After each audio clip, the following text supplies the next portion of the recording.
The champagne bubbles caught the Arabian moonlight as Armand adjusted his borrowed Armani cufflinks, knowing that in 12 hours, he'd be back to instant noodles and overdue rent notices. The yacht swayed gently against Dubai Marina's glittering backdrop, its deck adorned with crystal chandeliers that cost more than Armand's annual income. He clutched his fake business cards, Armand Shah, tech investor, feeling the cheap paper between his sweaty fingers. The designer suit, borrowed from his cousin's wedding wardrobe, hung perfectly on his lean frame, but inside, he felt like a fraud wrapped in silk. "You look lost," came a voice, crisp as winter air. Armand turned to find a woman who seemed carved from moonlight itself. Layla Al-Rashid stood with the poise of someone born into wealth, her emerald dress flowing like liquid money. Her dark eyes held the calculating gleam of someone who'd learned to read people's net worth from their posture alone. "Just admiring the view," Armand replied, gesturing toward the city's skyline where the Burj Khalifa pierced the stars. "Which view? The buildings or the networking opportunities?" Layla's smile was sharp enough to cut glass. "Let me guess, tech startup, cryptocurrency? Or are you one of those disruptive innovation types?" Armand laughed despite himself, guilty as charged. "Though I prefer revolutionary to disruptive." How refreshingly honest. She moved closer, and he caught her perfume, something that probably cost more than his camera equipment. Most men here would have launched into their elevator pitch by now, complete with projected quarterly returns.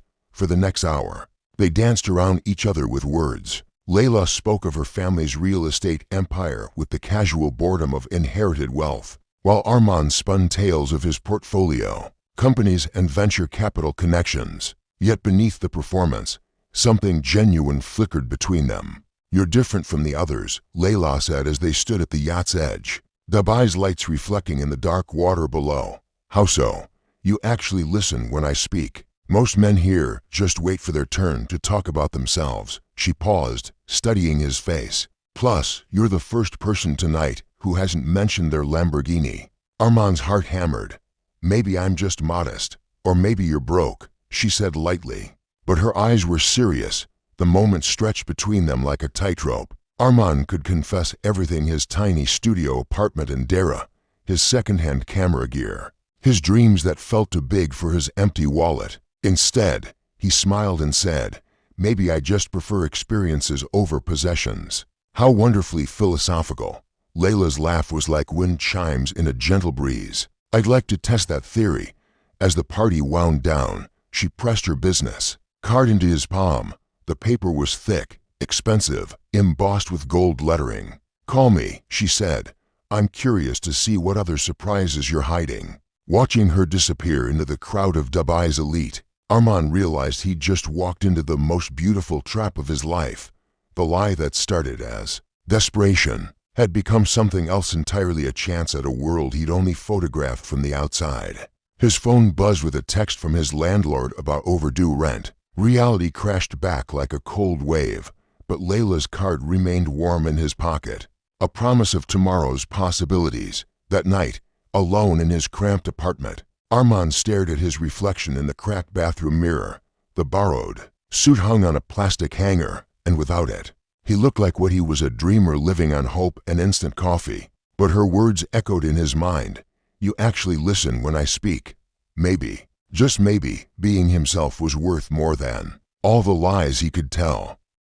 3 weeks into their whirlwind romance, Armand had become a master of smoke and mirrors. He'd memorized Forbes articles about tech trends, practiced dropping names of Silicon Valley legends, and learned to speak in the coded language of venture capital. His credit cards groaned under the weight of designer clothes and expensive dinners. But Layla's smile made every dirham feel like an investment. "I love how unpretentious you are," she said over dinner at Nobu, where the bill could feed a family for a month. "Most wealthy men need to flash their success like peacocks. You're quietly confident." Armand's throat tightened around the Wagyu beef. If only she knew that his quiet confidence was actually terror wrapped in borrowed time. Their relationship had become a delicate dance.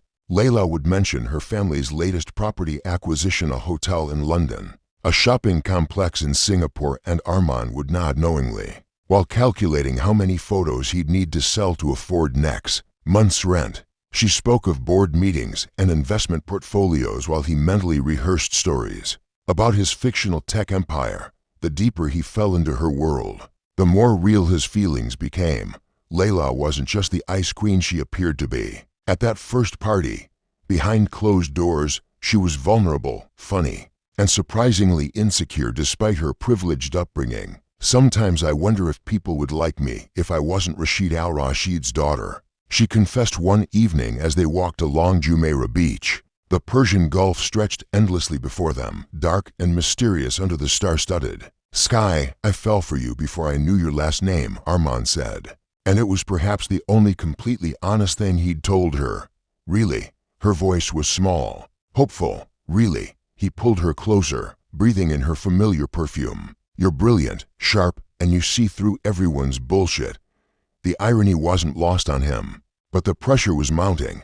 Layla had started asking about meeting his family, visiting his office, attending industry events together. Each question was a landmine, each excuse another thread in the elaborate web he'd woven. "My parents are traveling," he'd say. "The office is being renovated. I prefer to keep business and personal life separate." Then came the invitation that would change everything. "Daddy's hosting a charity gala next week," Layla announced, her eyes bright with excitement. "All of Dubai's most influential business leaders will be there. I want to introduce you to everyone, especially the tech crowd. Ahmed Al-Mahmoud will be there. He's always looking for promising startups to invest in." Arman's blood turned to ice. Ahmed Al-Mahmoud was a legend in Dubai's business circles, a man who could spot a fraud from across a crowded room. The very thought of standing in front of him, pretending to be something he wasn't, made Arman's palms sweat. "I'm not sure I'll be in town," he began. But Layla's face fell so dramatically that he found himself saying, "But I'll rearrange my schedule." "Perfect." She kissed him, and he tasted his own doom on her lips. That night, alone in his apartment, Arman sat surrounded by credit card bills and bank statements that told the story of his financial freefall. He'd been living like a millionaire on a minimum wage budget, and the math was finally catching up. His phone buzzed with a message from his cousin. "Need the suit back for another wedding. Also, saw your Instagram posts. Living it up, huh? Just remember us little people when you make it big." If only he knew how little Arman really was. The gala was 5 days away. 5 days to either come clean or find a way to pull off the performance of his lifetime. As he stared at Layla's photo on his phone, her genuine smile, her trusting eyes, Arman realized that somewhere between the first lie and the 100th, he'd lost track of where the performance ended and his real feelings began.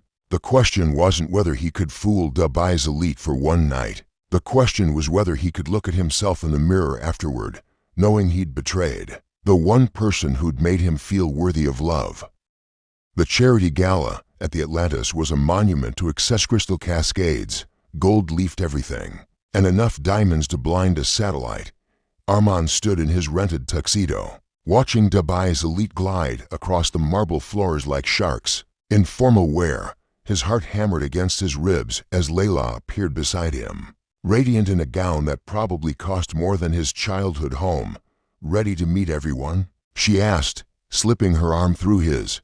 Before he could answer, she was pulling him toward a cluster of men whose combined net worth could buy small countries. Ahmed Al-Mahmoud stood at the center, his hawk-like eyes scanning the room with the precision of a seasoned predator.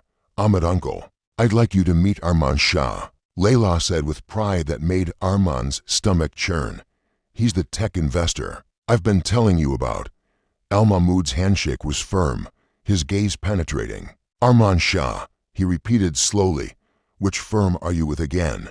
"Independent portfolio." Arman managed, his mouth dry as desert sand. "Interesting. I thought I knew all the serious tech investors in the region." Al-Mahmoud's smile was razor-sharp. "What's your latest venture?" The conversation that followed was a masterclass in public humiliation. With each technical question, each industry reference, Arman sank deeper into quicksand. Other investors gathered around, sensing blood in the water, their questions becoming more pointed, more specific. "I don't recall seeing you at the Emirates Tech Summit," said one. Your name wasn't on the Forbes Middle East list, noted another. Layla's smile became strained, her grip on his arm tightening. She was beginning to realize what everyone else already knew. The final blow came from an unexpected source, a young socialite, eyes glued to her phone. Suddenly gasped, "Oh my God, guys, you have to see this." She held up her screen, showing a TikTok video that had gone viral. The caption read, "When you find the guy pretending to be rich at Dubai's most exclusive party." The video showed Arman at various events over the past month, with side-by-side comparisons revealing the same borrowed watch, the same 3 ties worn in rotation, the same nervous habit of checking his phone whenever bills were mentioned. The room fell silent except for the mortifying sound of the video replaying. Arman watched his carefully constructed world collapse in real time, each replay another nail in the coffin of his dignity. "Layla, I can explain," he began, but she was already backing away, her face a canvas of hurt, humiliation, and something worse, disappointment. "Don't," she whispered, her voice barely audible above the crowd's murmurs. "Just don't." She fled toward the terrace, leaving Arman standing in the center of a circle of Dubai's most powerful people. Exposed and broken, Al Mahmoud shook his head sadly. "Young man, ambition without substance is just elaborate begging." Arman found Layla on the terrace, tears streaming down her face as she stared out at the city they'd explored together, under the shelter of his lies. "How long?" she asked without turning around. "From the beginning," he said quietly. "I'm not a tech investor. I'm not wealthy. I'm a freelance photographer who lives in a studio apartment and eats instant noodles for nights a week." "Why?" The word came out like a sob. "Because I wanted to be worthy of you. Because for the first time in my life, I felt like I belonged somewhere." He moved closer, desperate to make her understand. "Everything I said about how I felt, that was real, Layla. The only real thing in all of this." She finally turned to face him, and the hurt in her eyes nearly brought him to his knees. "Do you know what the worst part is? I was falling in love with who I thought you were, but who you really are. I never got to meet him." "You did," Arman insisted. "Every time I listened to you, every time I made you laugh, every moment we shared, that was me. The real me, just dressed in someone else's life. But that's just it, isn't it?" Layla's voice was steady now, cold as Arabian Nights. "I fell in love with your attention, your kindness, your humor. Things that had nothing to do with money. You could have been a street sweeper. And if you'd been honest, I might have loved you anyway. But now I'll never know, because you never gave me that choice." The truth of her words hit him harder than any public humiliation could. In trying to become worthy of her love, he'd made himself unworthy of her trust. "Goodbye, Arman," she said, walking past him toward the exit. "I hope someday you find someone who loves you enough to deserve your honesty." Standing alone on the terrace, watching her disappear into the crowd, Arman realized he'd lost something far more valuable than money or status. He'd lost the chance to be loved for who he really was. The next morning, viral videos and gossip blogs had made him Dubai's most notorious fake. But as he sat in his tiny apartment, looking at his camera equipment and the portfolio of street photography he'd neglected for months, Arman felt something unexpected: relief. The performance was over. The mask had fallen. For the first time in months, he took his camera and walked through old Dubai, capturing real moments, real people, real life. His phone buzzed with cruel messages and mocking memes, but he left it in his pocket. He had work to do, the honest work of showing the world as it really was, not as he wished it could be. 3 months later, his photo series Behind the Glitter won a regional journalism award. It was a raw, unflinching look at Dubai's forgotten corners, the places where dreams went to die and hope struggled to survive.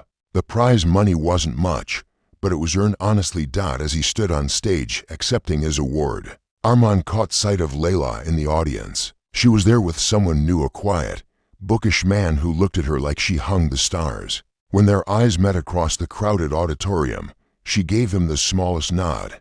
Not forgiveness, but acknowledgement, perhaps even a hint of pride. In a world where authenticity is often sacrificed for acceptance, where social media feeds are carefully curated performances, And where love sometimes feels like a competition rather than a connection, what would you have done in Armand's position? When faced with the choice between being loved for who you pretend to be or risking rejection for who you really are, which path leads to genuine happiness?